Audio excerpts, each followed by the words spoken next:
Hebrews, the 11th chapter, and we're reading from verse 4. This verse has touched my heart in a profound way. I love chapters, but I tell you, every once in a while, just one verse will reach out and just get a grip on your heart. And we find in Hebrews 11:4, by faith Abel offered unto God a more excellent sacrifice than Cain, by which he obtained witness that he was righteous, God testifying of his gifts, and by it he being dead yet speaketh. Now, I read that quicker than I should, but I just couldn't read it much slower, because it seems like there are major truths that leap from the pages of Hebrews 11:4. All the 11th chapter is so awesome. And by faith, men and women did the things they did and achieved the things they achieved. The Living Bible. Let me read Hebrews chapter 11, verse 4 from the Living Bible. It was by faith that Abel obeyed God and brought an offering that pleased God more than Cain's offering did. God accepted Abel and proved it by accepting his gift. And though Abel is long dead, he's gone, we can still learn lessons from Abel about trusting God. To me, there are just some awesome truths that are in these verses that are before us. First of all, as a believer, everything we do is by faith. I hope you understand that. We come to Jesus in faith. We accept Jesus as our personal Savior by faith. We are healed by faith. He helps us in moments of emotional or financial adversity by faith. We pray in faith. We don't pray in fatalism. We pray in faith. It's the prayer of faith that saves the sick, the Lord that raises them up. So as a believer in the Lord Jesus Christ, everything we do is by faith. Doesn't happen often, but every once in a while someone says, well, good money has been paid for me to have the education that I have, as if it's our education. I thank God for your education. I encourage our young people to get the best education possible. But there's an education that goes beyond any education that man can give. It's the wisdom of God, and it's the mind of Christ. You can be ever so brilliant and not know what to do with it. And I see that so often, more often than should be in life. So everything that happens in our life, you go to work by faith. You do the things you do by faith. You invest. If you're an investor, an entrepreneur, you better know something about the principles of faith. And sometimes just that inward knowing that you have is simply a faith that God has placed within you to know what is good for you, and to know what direction you should go or what direction not to go. So there were two brothers. One's name was Cain, the other one was Abel. And we know that Cain was a tiller of the ground. And so they came to Jesus. And this seems so strange. Why would God accept one brother's offering and reject the other brother's offering? And you might say, well, just any old experience will do. There's only one name under heaven whereby we must be saved. I'm very narrow-minded on that because the Bible is. I thank God for everyone's faith. I thank God for the God that everybody believes in. At least they believe in something. But according to the Bible, there is no other name under heaven whereby we must be saved. No other name. It's not the Baptist church, the Methodist church, the Charismatic church, the Catholic church, and we could go on and on, or no church preference. It's the name of Jesus. And one sacrifice represented a blood sacrifice, which goes far ahead to the sacrifice of Calvary, where Jesus shed his precious blood for the forgiveness of all of our sins. I'm still appalled by the world, who usually is tuned into violence. And, you know, especially in travel, it seems like all the movies you see on airliners or whatever. I mean, the bloodier, the violent, the more people get shot. You know, it's just, everything is a shock thing.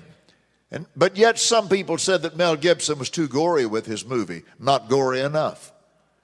We'll never understand the sacrifice that Jesus made for us to ensure that every sin that we've ever committed is forever forgiven, and it's under the blood of Jesus. Well, as a believer, everything we do is by faith. Everything we do is by faith. Secondly, it is all important that our tithes, offerings, and first fruits be offered by and in faith.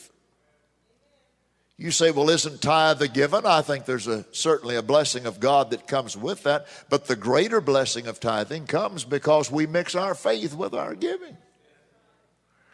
It's good to give offerings unto the Lord, and I certainly believe that God sees that.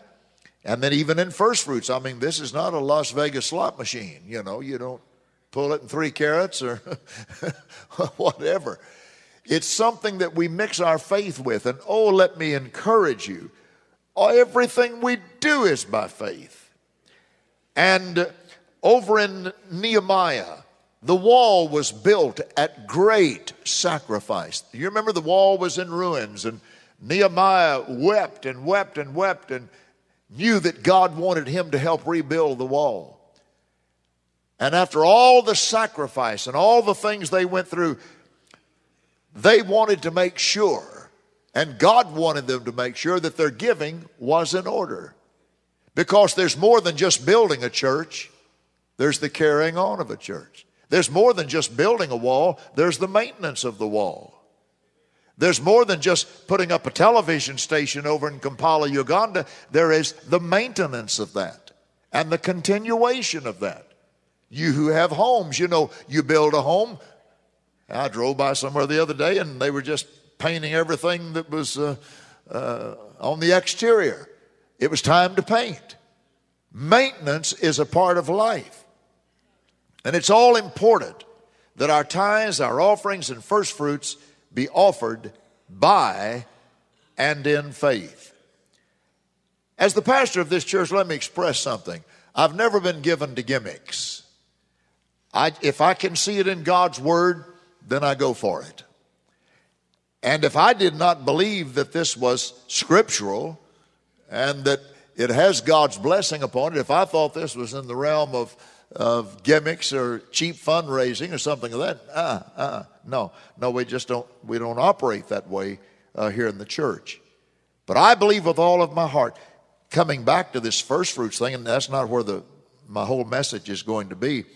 I think the greatest revelation I've ever had on first fruits is the fact that everything God has ever done for us was first fruits. God created the world knowing full well which way the world would go. God created Adam and Eve in faith, knowing that they would veer off course. But in the cool of the evening, here comes God with a sacrifice for their sins. And so everything that God has ever done for us, you know, God saves us in faith, believing for the best in your life and my life and your marriage and our marriage, and believing for the best. And those of us that have been around church for a number of years, and I was practically born in church and raised in church, and except for a couple of years of being off track in my teen years, but thank God I got that thing settled by the grace of God. But you know, for years it was not an unusual thing for some evangelist or some pastor to receive a prove me offering. Now, this is not your tithe. This is not normal offerings. You're just going to prove God. You're just going to put something out there. You're going to put some seed out there. And I remember Brother D.H. Phillips, one of the dearest friends this ministry ever had. I can still hear that raspy voice challenging us to give to God. Remember the morning our boilers, one was completely out and the other one was going out in the downtown location. And he challenged us in an ice and snowstorm. If you'd asked me if there's $100 there that morning, I would have said no way. And yet God brought in, I don't know, some $18,000. The boiler was fixed, and in the midst of snow and ice and hardly anybody there, of course you couldn't hardly get there on the roads, God did it. And I remember him challenging us to give a prove me offering to the Lord, and we had many miracles that came out of that. We had a doctor that attended First Methodist on a regular basis. He couldn't make it up the hill to First Methodist, so he stopped in our church. And that was as far as his car could go. It was rough. As you know, Fort Worth can be a rough place with snow and ice. And that morning when Brother Phillips mentioned the boiler situation, he said, I don't know what came over me, but he said, I was up front writing a $1,000 check before I could even turn around. So, and he told me later on, he said, that was really a high point of my church going. I mean, he was just exhilarated, and then God did some wonderful things for him. But it's all important that our tithe, our offerings, our first fruits be offered by and in faith. Now, thirdly, you're going to give offerings everywhere you go. And people just get hang-ups about churches. Like I say, I go to the cafeteria. They're so nice to me, but they want my money. I go down to Shell they're nice to me. In fact, one man, they said, it's always good to see you come in, but they want my money. Praise God. And that's just the way the world system operates.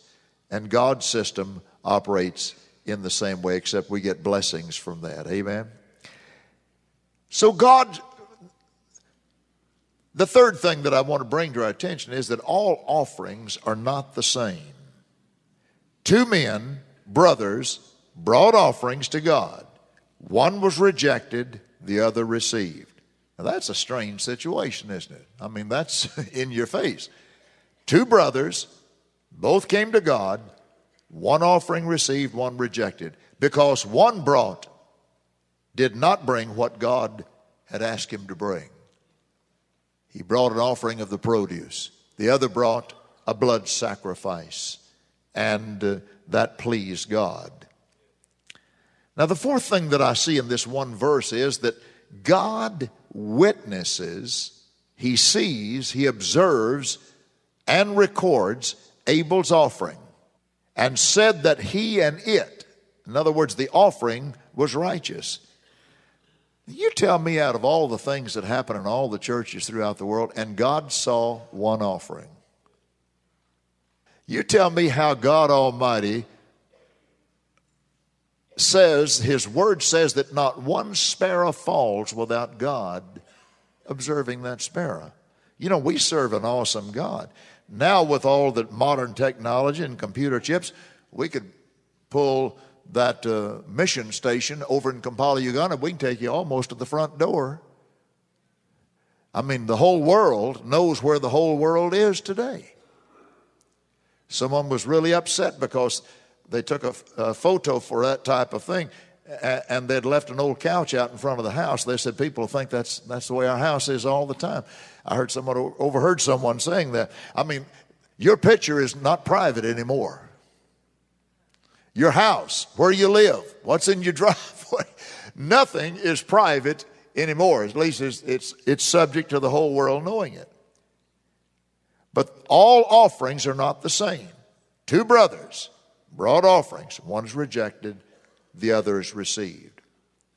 Now, the fourth thing that I would bring to your attention is that God witnesses, God sees, God observes, and records Abel's offering, and said that he and it, in other words, that the offering was righteous. God saw it, and God said that the offering was righteous. You say, what difference does it make? It lets me know that God is aware of everything in our life. I just happen to be talking along the lines of finances, but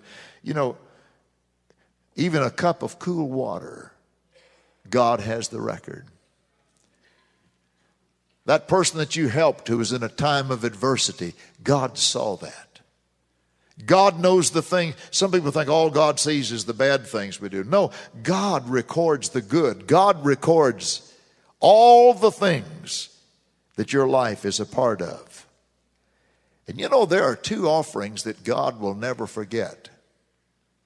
God will never forget Abel's offering, and God will never forget the woman with the alabaster box.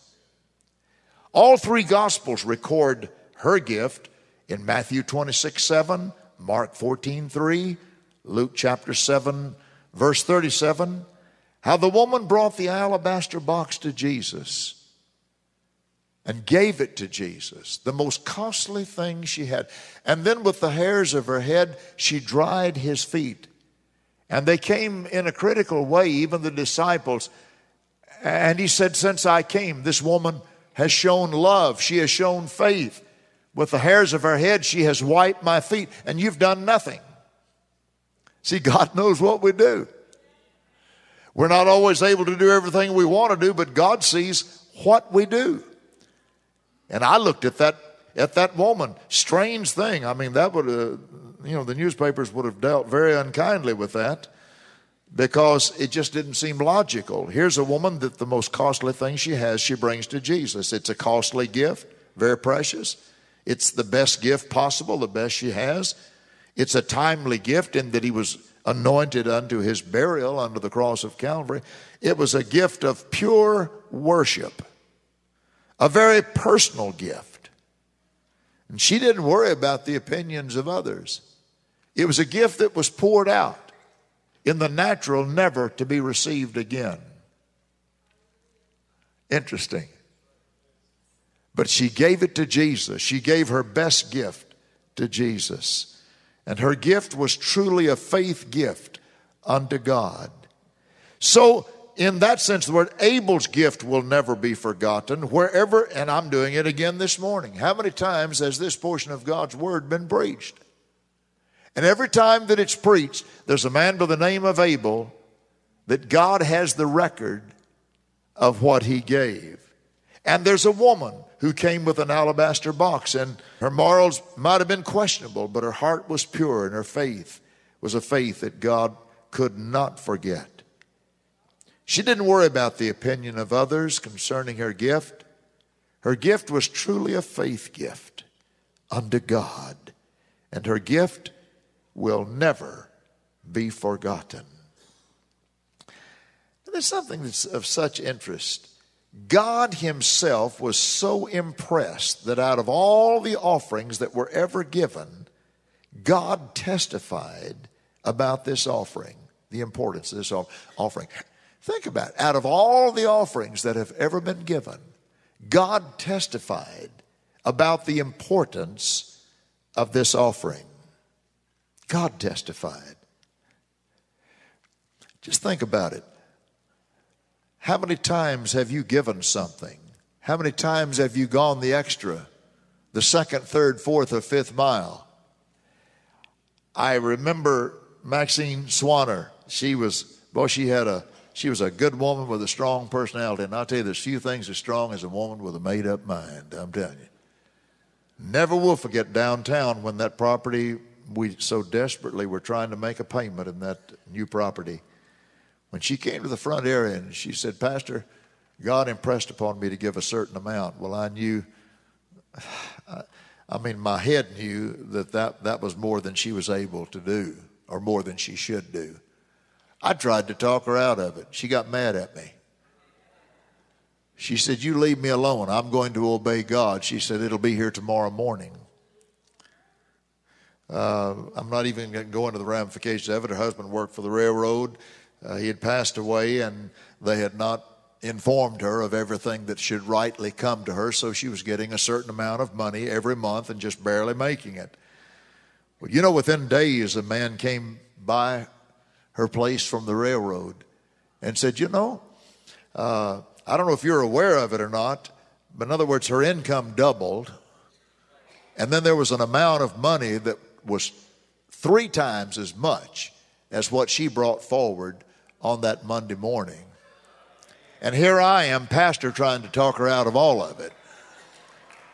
Of course, I said, we love you. We don't just want your money. We love you. We appreciate you. I can still see her coming in that Chevy Impala, man. She must have had 10 people in there. Every time she'd come to church, that bumper would drag the ground.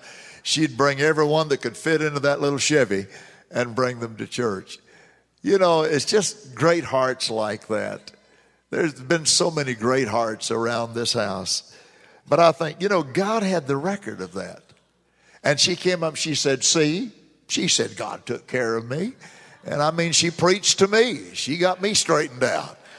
And she said, I'm just doing what I hear the Word of God saying. My. God was impressed.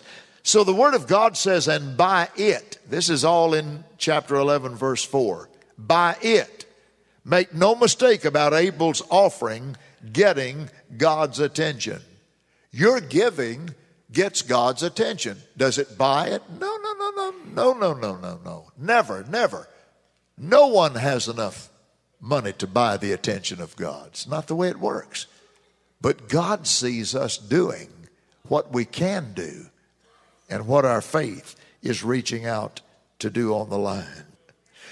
You know, I still think about an offering that God prompted us to give down in Florida years ago. Church had to have some property.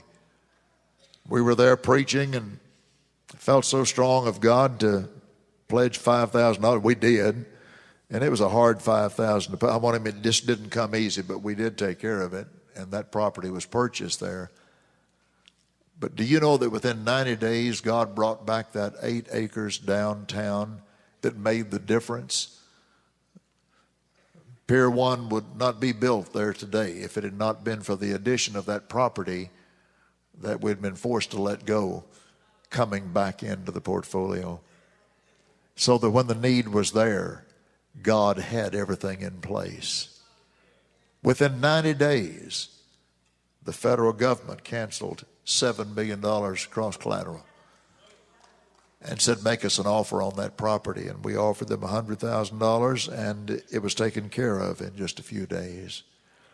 Now, for you business people, you got that. And for others, you would say, that sounds far out. But God did it. I just want you to know today that you can't figure everything out in life. You can't figure your stuff out. You can't figure everyone else's stuff out. My pastor's heart gets me in trouble all the time. I'm always trying to help do this or help do that. And I realize that I have limitations. But our God is without limitations. Our God is without limitations. And when we go as far as we can go, God's ability and God's resources have just begun. Just begun. Here we are 43 years old as a church, and we should have been out of business because of the storm and all that happened in 2000. But here we have another piece of property. We have a lovely Christian school, and our God has been so good to this church.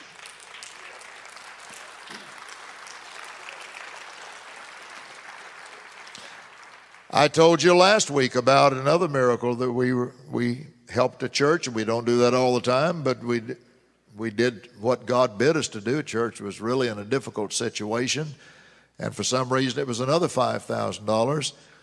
And I'm telling you, just in the last, 2 months, God turned right around outside of this church and did a $50,000 miracle for our television station over in Kampala, Uganda. I would have had to come to you and to us for that $50,000. We had to have that piece of equipment to keep that station running, but God took care of it.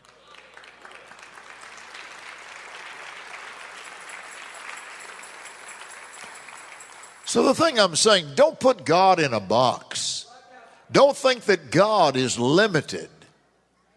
He's a wonderful God. He's an awesome God. But you've got to mix faith with it. And by it, Abel's offering got God's attention. And God commented on that. There's one other truth that comes to us out of Hebrews chapter 11, verse 4. This offering that was given by this man, unfortunately, cost his life. He didn't last long because his brother was very hostile and there was animosity there. It cost his life. And he said, okay, Pastor, explain that. What about that? Well, so we live here however long we live here.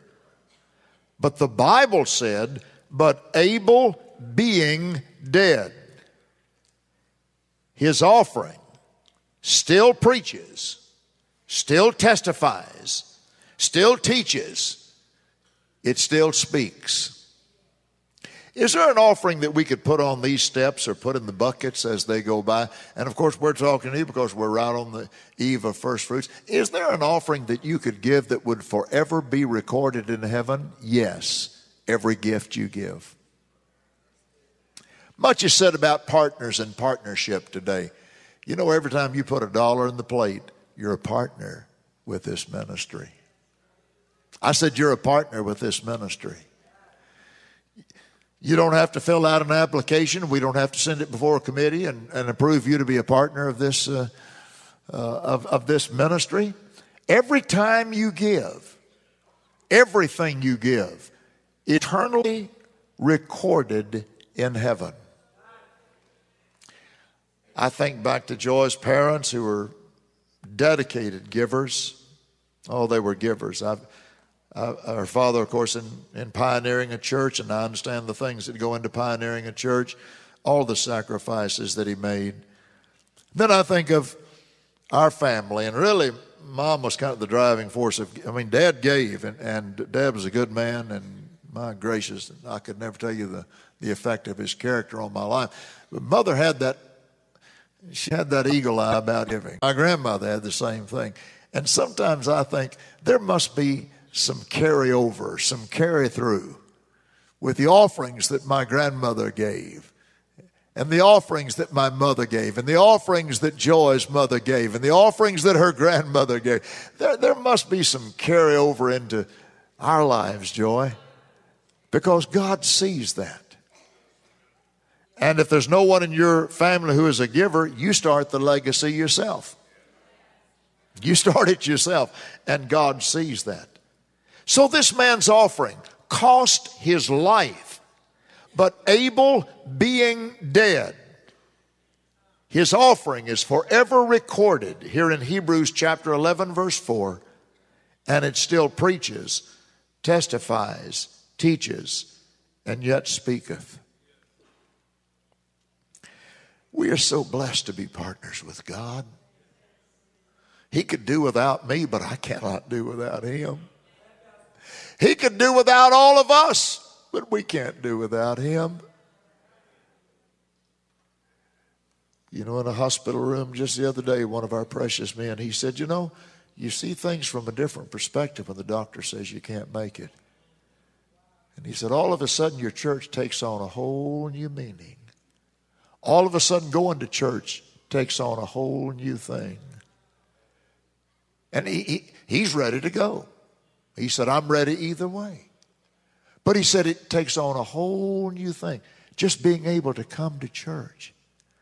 I mean, here I am saying, oh, please come to church. Please. We advertise, please come on the radio. Please come. Please. But you know, he said, I see this thing in a whole different way. See it in a whole different way. And you know, folks, God's just calling upon all of us. How much time do all of us have? How much time do any of us have? According to the teaching of God's Word, I think we're closer to the coming of the Lord than we've ever been. Obviously, I can't set a date and wouldn't if I could, because that's not scriptural. But I just want to encourage us. Who was it? Was it Wayne Myers that said, do you giving while you're living so you'll be a knowing where it's a-going? Amen. And you say, well, my gift's not as big as someone else's. It's not how big it is. It's the obedience that counts. Abel chose to obey God. Abel chose to obey God. And it's forever there. I mean, it is forever there. It will never go away. It was by faith that this man offered his offering to the Lord. And this morning I just wanted to, just from my heart as a pastor, to just challenge us. It's a miracle what God has accomplished through this ministry. It's a miracle that we have a place to worship today. It's a miracle that we survived the storm. It's only by amazing grace, God's grace. Just as the woman who brought her very best, the alabaster box, or just as with Abel, God has a record. God has a record. I've seen it in so many others, but I remember when Charlie and Lori, they first came into the church, you know, Lori married Charlie in IRS, and probably a few other lawyers at the same time of the claims that were there.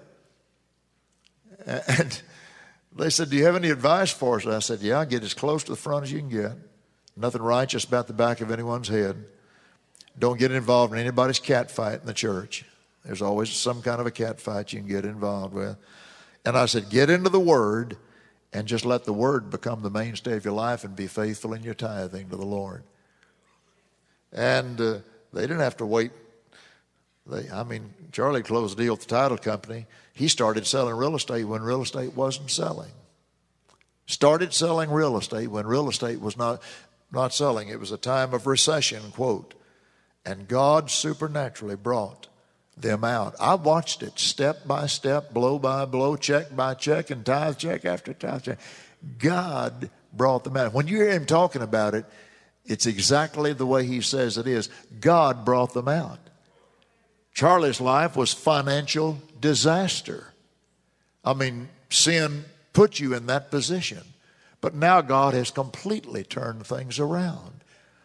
And he's a blessing to others. And, of course, we've taken others with us. But when we go to Uganda, one of the altar calls that Charlie gave in Uganda, it took him about 3:30 that afternoon to process the converts. And we were eating lunch, and they said they're still processing the converts. And I thought, isn't that something? From alcohol and drugs and being supernaturally in debt and broke and your life just, torn apart. How that Jesus can forgive every sin, heal your mind, heal your body, give you a new mission in life. Praise be unto God. And anoint you to be able to lead other souls to the Lord Jesus Christ. Folks, we need to get excited. The greatest thing on the face of this earth is God's kingdom. The greatest opportunity that we have is to be a part of what God is doing in this hour. A lady came up to me. She's a judge. And in fact, she came up to me 3 different times last evening and looked me in the face. And I mean, she had a grip. And she said, 18 years ago, you affected my life. 18 years ago, I was in and out and off and on. She said, I really was kind of like a ship just drifting at sea. But she said, I don't know what it was. Who knows? God knows. But she said, 18 years ago, and it was through a member of this church that introduced us and talked with her a little bit and encouraged her and challenged her. Anyway, I don't even know. Who knows? It was God that did it anyway. But the final thing, she looked me in the eye. She said, the influence of your life has changed my life. You talk about something that'll make you feel about that high. Because I know the truth about it. It's God. It's God that makes the difference. It's God that makes the difference. It's God that takes this piece of clay. It's God that takes the nothingness of our life. It's God that takes all of our inabilities and makes something beautiful out of your life and out of my life. And I just want to say in the name of Jesus, God is an awesome God. 2 brothers give an offering. One didn't obey God. One did obey God. And God was pleased, and the record is there. Thank you, Abel, for bringing an offering that will forever be recorded. And we'll never forget that God sees what we give to him.